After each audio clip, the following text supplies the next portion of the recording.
Bonjour les amis, bienvenue. On se retrouve aujourd'hui à côté du poêle à bois dans lequel je vous ai déjà montré comment faire un feu de cheminée. Et aujourd'hui, je vais vous faire un petit point sur l'organisation de ce coin du feu. C'est parti. Alors, vous le voyez ici directement, la réalité d'un coin du feu, c'est qu'il faut pas mal d'espace pour stocker le bois. C'est pas seulement le bois, mais aussi tous les accessoires. Et on va faire le détail dans une seconde. Donc, prévoyez de la place. Si jamais vous êtes en train de construire une maison et vous prévoyez déjà un poêle à bois, n'hésitez pas à mettre des alvéoles sur le côté. Ça permet de stocker pas mal de choses et franchement, c'est pas de trop. Donc, ne pas hésiter à prévoir d'avance les emplacements où mettre les différents éléments du feu. Un deuxième point qu'il ne faut pas négliger, c'est que c'est une cheminée ici, c'est un feu qui est très agréable, c'est une chaleur très agréable, assez presque instantanée. Mais n'hésitez pas à régulièrement aérer votre pièce, puisqu'il y a quand même quelques émanations, donc il faut régulièrement aérer sa pièce. Ensuite, la mauvaise nouvelle du coin du feu, c'est que le feu génère pas mal de poussière. Le moment le plus critique, c'est certainement le transfert des cendres depuis le poêle jusqu'au réceptacle des cendres, comme vous l'avez vu dans ma vidéo sur comment nettoyer un poêle à bois. Et enfin, une chose que je n'ai pas faite ici avec regret, c'est qu'il faut vraiment bien veiller à protéger l'espace qui est devant le poêle. Donc ça peut se faire soit à travers une plaque de verre, soit à travers une plaque de métal par exemple. C'est d'ailleurs ce que vous verrez dans la vidéo sur le coin du feu urbain.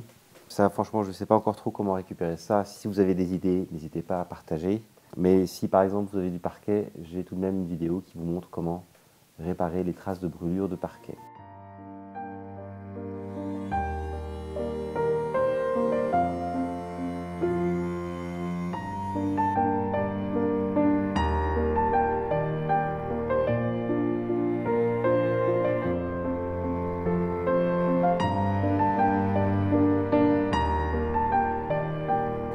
Nous commençons ce petit tour du coin de la cheminée avec cette malle.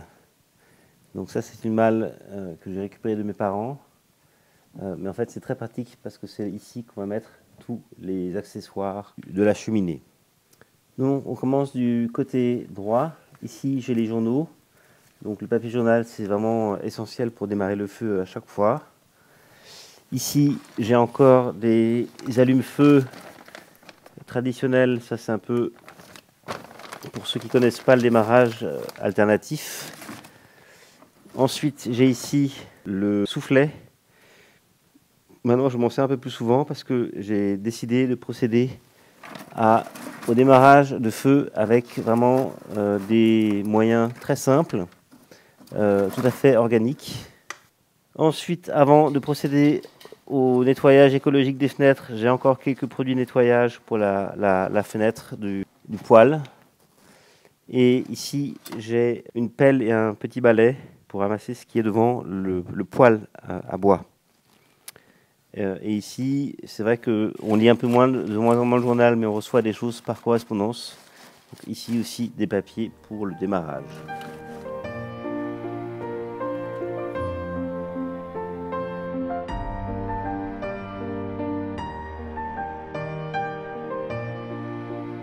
Ensuite, j'ai ici ces petites baguettes qui viennent d'un chantier. Ça, c'est vraiment un bois idéal pour démarrer le feu. On peut quasiment se passer de l'allume-feu, ça part directement avec le papier journal. Et ensuite, c'est un peu la version travaux. Et ça, vous l'avez déjà vu dans ma vidéo sur comment se chauffer avec du bois issu de travaux.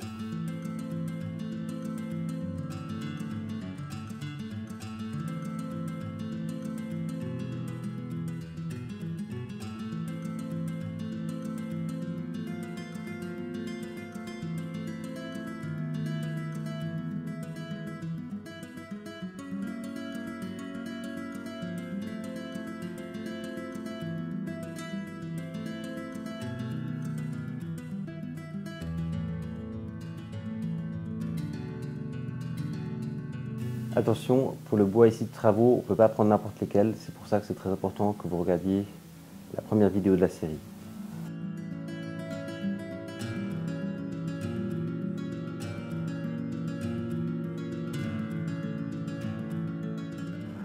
On va dire que le volume de déchets a été relativement faible puisque voici ce qui reste.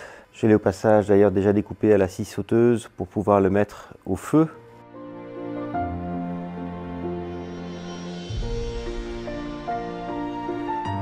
Et ensuite on a aussi la version campagne. Donc ça ici ce sont des branches de bois que j'ai récupérées du jardin avec des épaisseurs différentes. Donc ça ici aussi c'est parfait pour démarrer le feu directement avec le journal.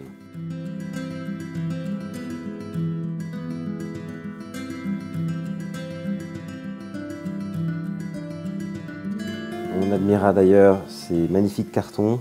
Ici, ça vient du Pays Basque espagnol. Donc je salue mes cousins Borja et Myrène bien chaleureusement.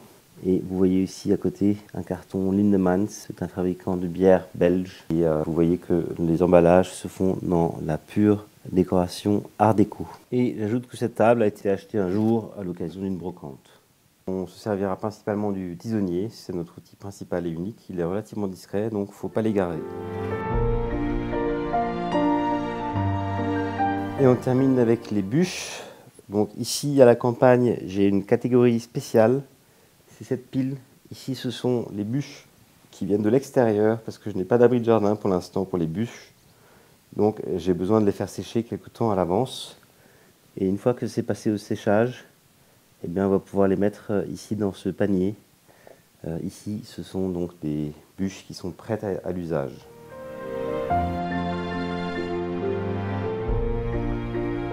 On termine bien évidemment avec le réceptacle pour les cendres. Ici c'est un ancien panier à charbon et ça fait franchement tout à fait l'affaire. Et donc ce qui est très important, c'est d'avoir ce couvercle, sinon vous avez toute la cendre qui va se balader. Il faut bien préparer à l'avance le feu. Comme ça, on a d'une part une jolie vue et d'autre part, c'est prêt à démarrer pour la prochaine fois.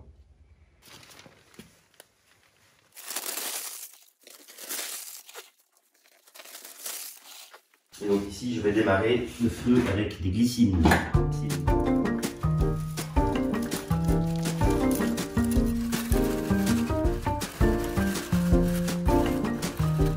Et avec un peu de bois, très petit.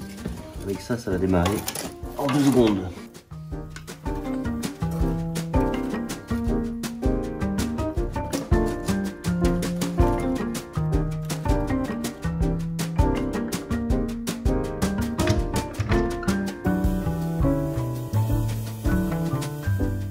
Voilà les amis, ceci est la fin de cette vidéo sur l'organisation du coin du feu à la campagne. J'ai évidemment pour vous aussi une autre version qui est celle de la version urbaine, où évidemment ça prendra un peu moins de place. Et j'ajoute que ce poêle à bois m'a servi à tester des moyens alternatifs aux démarreurs de feu, en utilisant principalement des végétaux un peu plus secs. Donc n'hésitez pas à rejoindre cette série très sympathique sur le démarrage des feux insolites. Donc à tout de suite sur Happy Hour TV 1.